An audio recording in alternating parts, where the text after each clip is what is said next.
네, 안녕하십니까. 신원어TV의 신원어입니다. 오늘은 제가 지은 제자반 성경 공부 제16과 하나님의 성물인 11조에 대해서 공부하겠습니다. 이 책은 인터넷 서점이나 전국 기독교 서점에서 구입할 수 있습니다.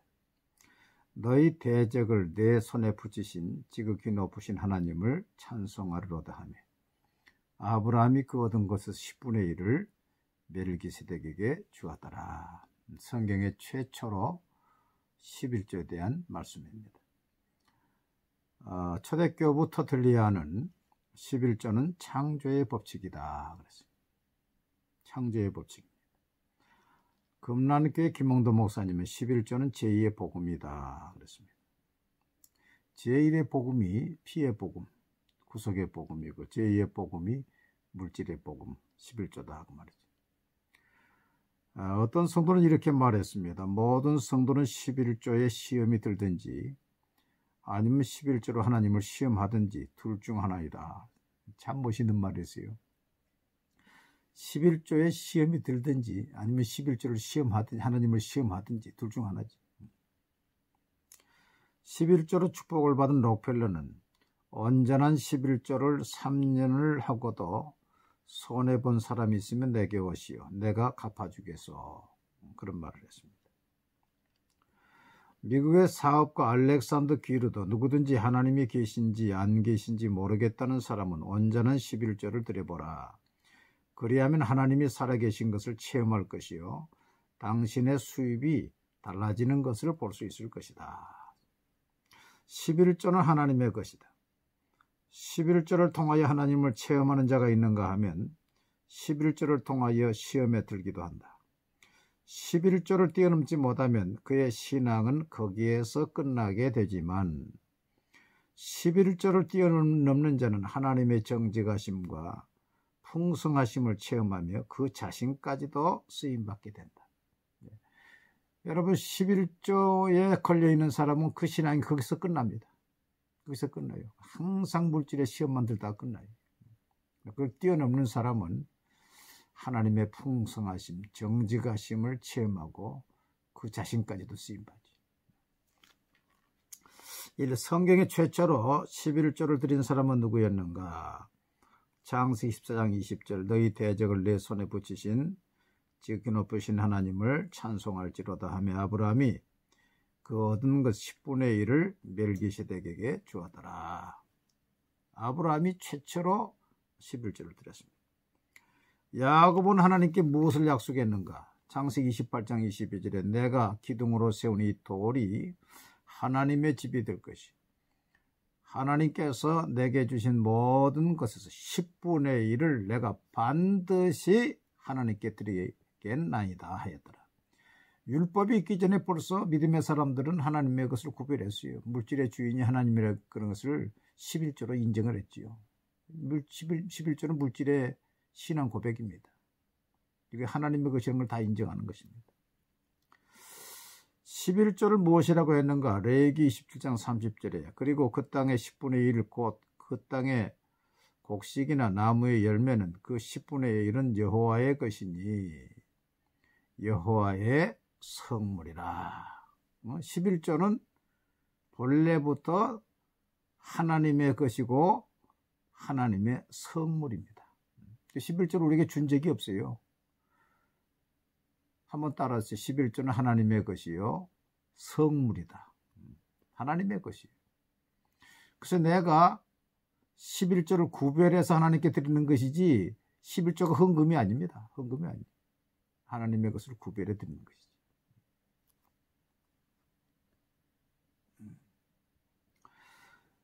구약에서 11조를 누구에게 줬는가? 민수기 18장 21절 내가 이스라엘의 11조를 레위 자손에게 기업으로 다 주어서 그들이 하는 일 곧 회막에서 하는 일을 갚나니. 구약의 레위 자손은 기업이 없었지요. 하나님이 기업이고 성전이 기업이죠. 그래서 하나님께서 백성들의 11조를 레위 자손에게 주었습니다. 그럼 레위 자손은 그것을 가지고 다 자기들이 사용했느냐? 아니요. 자기들도 11조를 받아서 그의 11조에 11조를 또 드렸어요.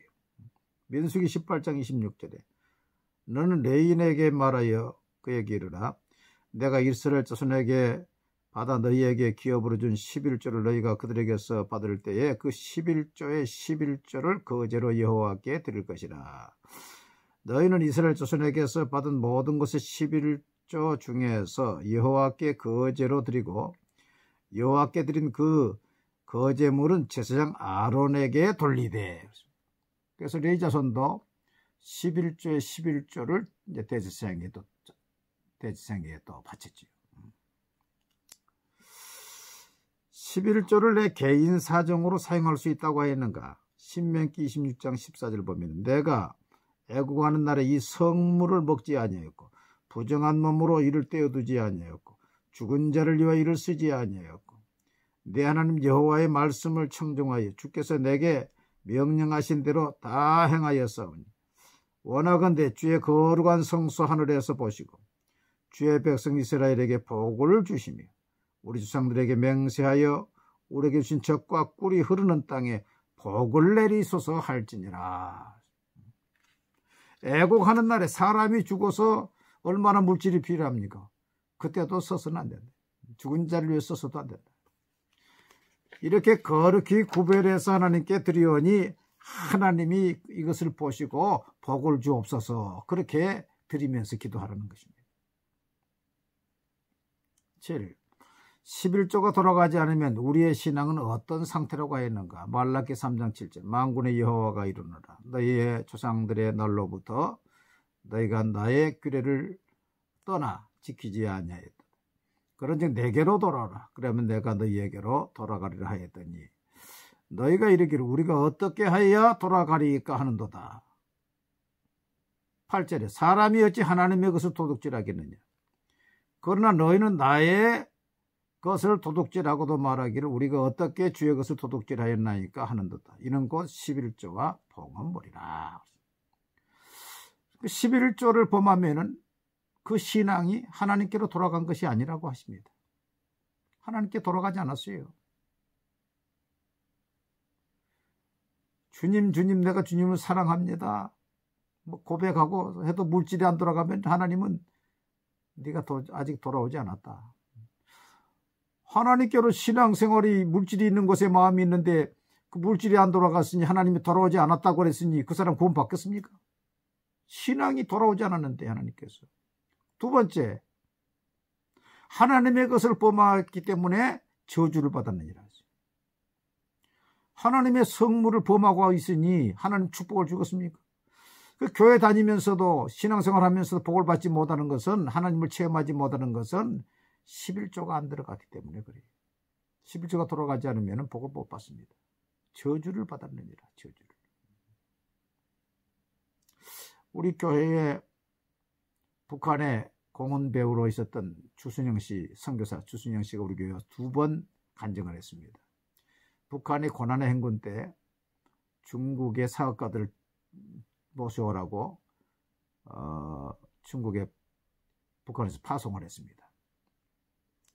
그래서 호텔방에 있는데 그 호텔에서 공헌 배우인 줄 알고 김일성이의 부인 김정숙 여사의 역을 했다고 그래요. 노래를 부탁을 했습니다. 식당에서 노래를 부르니까 사람들이 박수를 치고 TV 나오는데 2,700원이 나왔어요. 대단히 큰 돈입니다. 근데 그곳에 목사님들 일행이 또 있었는데 그것도 목사님이 성경을 주면서 오늘 팁 중에서 11조를 떼서 하나님께 바치면 하나님이 배로 갚아주십니다. 그 말을 한 거예요. 이 사람은 하나님이 김일성이 하나님으로 알고 있는데 어디 하나님이 처음 들어본 이야기요. 그리고 하나님이 어디 계시냐 했더니 십자가 있는데 하나님 계시다. 그래서 이분이 2,700원의 11조를 떼가지고 그 다음날 택시를 타고 그 교회에 가서 바쳤는데 그 다음날 저녁에 또 노래를 불러서 팁을 받았는데 그날 저는 4,600원을 받았어요. 배를 받았어요. 그리고 또 그것을 11조 떼다가 또 그 교회에 바쳤어요. 셋째 날에는 36,000원을 받았어요. 어마어마한 돈, 시계도 받고 금바지도 받고 주로 한국 사람들이. 그래서 그날 북한으로 들어간 날인데도 불구하고 또 3,600원을 떼가지고 그 교회에다 갖다 바쳤어요. 그리고 이제 물품을 사가지고 도문에서 세관을 통과를 하는데 세관 직원이 기뜸을 해주는 것입니다. 지금 당신을 잡으려고 건너편에 북한에 체포제가 와 있다. 당신이 알아서 하라. 그래서 이분이 빨리 화장실을 가가지고 하나님 나는 어떻게 합니까? 어떻게 합니까? 하더니 하나님의 음성을 들기를 빨리 이곳을 떠나라. 그래서 택시를 잡았다고 도망 나왔습니다. 그 중국에서 얼굴을 성형수술을 하고 그리고 이제 중국 식당을 이제 개업을 해가지고 아주 돈을 많이 벌었어요. 돈을 처음에는 11조 생활을 잘하다가 돈을 너무 많이 버니까 그걸 잊어버렸어요. 그 어느 날 공안이 쳐들어와가지고 자기가 잡혀가가지고는 이제 벌금을 5,000원을 물게 됐습니다. 그래서 앞으로 장사도 못하고 그래 교회 와가지고 하나님 나가 어떻게 해야 됩니까? 하나님 어떻게 해야 됩니까? 하고 통곡하면서 기도하니까 하나님의 음성을 들리기를 왜 나의 것을 도둑질했느냐? 왜 하나님께서 하시는 거예요? 왜 나의 것을 도둑질했느냐? 그러면서 이분이 우리 교회 와가지고 하나님의 복을 받는 비결이 11조에 있는데 목사님들이 11조 설교를 하지 못한다고 믿음이 없어 그렇다고 막 책망을 해요. 근데 그분이 가신 다음에 우리 교인 가운데 한두 분이 나를 찾아와가지고 목사님 오늘 주순영 선교사가 아주 잘했는데 그 11조만 조금 강조를 안 했으면 아주 좋았을 것인데 그 사람들이 11조 아는 사람들이 그 주순영 선교사가 와서 간증한 지가 7, 8년 됐죠 지금. 그때 나한테 그 11조 이야기한 사람도 다 예수 안 믿습니다. 사업도 다 망했습니다. 믿음이 없으니까. 11조를 도둑질하면 무엇을 받는다고 하였는가? 말라기 3장 8절 9절 너희 곧 온 나라가 나의 것을 도둑질하였으므로 내가 저주를 받았느니라. 여러분 예수 믿고도 축복받지 못하고 있습니까? 하나님 체험하지 못했습니까? 11조 생활을 온전히 하고 있는가를 점검해 보시기 바랍니다. 11조 생활하지 않으면요 마음에 담대함이 없습니다. 하나님이 역사하지 않습니다. 하늘 문이 열리는 것이 아니라 저주가 임합니다. 그리고 11조 하지 않으면요 만문의 영에 잡혀있는 사람입니다. 내가 물질의 주인이 된 사람이요 하나님께 돌아오지 않았다는 것입니다. 돌아오지 않은 사람이 그러면 어떻게 해요? 그 사람 구원 받겠습니까? 그게? 하나님이 안 돌아왔다는데. 10번 하나님의 몫인 11조와 시간을 그분께 돌려드리라. 그것을 훔치는 것은 전 재산을 부패하게 만드는 것이다. 지 허버트라는 사람이 그랬어요. 그래서 신앙생활할 때 1원이라도 하나님의 것을 범하면 내 모든 게 다 부정한 것입니다. 그렇기 때문에 11조를 조금 더 넉넉하게 떼어서 하나님께 드려야 돼요. 그래서 9천을 드릴 것 같으면 10,000을 드리고 90만을 드릴 거면 100만을 드리고 믿음이 없으니까 하나님의 성물을 쓰고 그게 독약인 줄 모르고 쓰고 앉아있어요. 저주인 줄 모르고 쓰고 앉아있어요. 믿음이 있으면 있을수록 온전한 걸 하나님께 드리지요. 온전한 11조를 드리는 자에게 하나님은 무슨 복을 약속하셨는가? 말라기 3장 10절로 11절 많은 군의 여호와가 이르노라 너희 온전한 11조를 창고에 들여 나의 집에 양식이 있게 하고 그것으로 나를 시험하여 내가 하늘문을 열고 내게 복을 쌓을 것이 없도록 붙지 아니하노라. 첫째 복은 하늘문이 열리는 복입니다. 기도의 응답이 있습니다. 하나님이 기회를 주십니다. 하늘문이 열려야 돼요. 두 번째, 만군의 여호와가 이르노라 내가 너희를 위하여 메뚜기를 금하여 너희 토지 수선을 먹어 없애지 못하게 하며 메뚜기는 먹는다는 뜻입니다. 내 물질을 먹는 질병이나 사고나 그걸 막아주는 하나님 딱 보호하는 거예요. 막아주는 거예요. 셋째 복은 뭐냐? 너희 밭에 포도나무 열매가 기한 전에 떨어지지 않게 하리니. 그래서 모든 열매를 기한 전에 떨어지지 않도록 보장해 주는데 이 포도나무 열매를 말했고 신명기 28장 보면 우양의 새끼의 열매를 말했고 우리의 소생을 말했어요. 태의 열매를 말했어요. 그러니까 포도나무 열매, 감람나무 열매도 하나님이 보장해 주시고 우양의 새끼하는 낙태하지 않도록 보장해 주시고 우리 자녀들을 귀한 자에 떨어지지 않도록 하나님 보장해 주시는 거예요. 이게 얼마나 큰 축복입니까? 그리고 네 번째 복이 너희 땅이 아름다워짐으로 모든 이방인들이 너희를 복되다 하리라. 만군의 여호와의 말이니라. 땅이 복을 받아요. 그 사람이 들어가도 복을 받고 나가도 복을 받고. 4대 복입니다. 하늘문 열리는 복, 보호의 복, 보장의 복, 땅이 회복되는 복. 예. 여러분 11주 생활 잘해서 이 복을 다 받게 되기를 바랍니다. 예수님은 11조에 대해서 뭐라고 말씀하시는가? 마태복음 23장 23절에 화 있을 진저 외식하는 서기관과 바리새인들이에요. 너희가 박하와 회양과 근처의 11조는 드리되 율법에 더 중한 바 정의와 긍휼과 믿음은 버렸다. 그러나 이것도 행하고 저것도 버리지 말아야 할지니라. 어떤 사람은 신약에 와서 11조 다 끝났다 그래요. 폐해졌다 그래요. 그게 아니에요. 예수님께서 말씀했어요. 이것도 행하고 이것은 정의, 긍휼, 믿음을 말하고 저것은 뭐예요? 저것은 11조를 말하는 거예요. 11조가 창조의 법칙이고 하나님의 것인데요. 하나님의 것인데. 11조를 드리면 놀라게 되는 6가지가 있다고 합니다. 첫째, 11조를 바침으로 자기 신앙이 더 확고해지는 것을 보고 놀라고. 둘째, 11조를 바치고도 나머지로 넉넉하게 살아가는 데 놀라고. 셋째, 하나님의 사업을 위해 이렇게 많은 돈을 낼 수 있다는 자신의 능력을 보고 놀라고. 넷째, 11조를 내보니 더 낼 수 있는 담력이 생겨서 놀라고. 다섯째, 11조를 내면서 자신의 생활이 물질적으로 부유해지는 것을 보고 놀라고. 여섯째, 이런 축복을 진작 받을 것을 왜 이제야 받았던 거 후회하면서 놀란다고 한다. 여러분, 이런 놀라운 체험을 다 하시기 바랍니다. 마지막 나눔입니다. 최초로 11조를 드린 사람은 누구였는가? 누구였습니까? 아브라함입니다. 11조는 누구의 것입니까? 이건 내 것이 아닙니다. 내가 헌금하는 게 절대 아닙니다. 11조는 본래 하나님의 것입니다. 성물입니다. 하나님의 것을 구별하지 않는 자에게 무엇이 임한다고 그랬어요? 저주가 임한다 했다니까요. 신앙생활 하면서도 복받지 못하는 거예요. 하나님을 체험하지 못하고 물질을 복받지 못하는 건 계속 죄를 범하고 있기 때문에 그렇습니다. 네 번째, 하나님의 11조를 온전히 구별하는 자에게 주시는 4대 복이 무엇이라고 했어요? 첫째가 하늘문 열려요. 하나님이 기회를 다 주시고 기도의 응답도 주시고. 두 번째, 보호의 복, 메뚜기가 먹지 못하도록.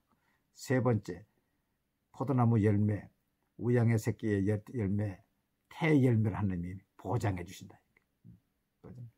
여러분의 자녀를 다 보장해 주시고. 네 번째, 땅이 회복돼요. 그래서 들어와도 나가도 다 하나님이 어디로 가든지 복을 주신다. 11조를 구별하고 있는가? 여러분 11조 구별하고 있습니까? 지금까지 목회하면서 11조 구별하지 못한 사람이 하나님께 쓰임받는 사람 보지 못했고 신앙이 좋은 사람 보지 못했어요. 그 사람에게서 하나님의 역사가 나타나지 않습니다. 여러분 청년 때에 일생을 복받고 살기를 원하면 11조 생활 철저히 하시기 바랍니다. 다음에는 17과 살아있는 믿음에 대해서 공부하도록 하겠습니다.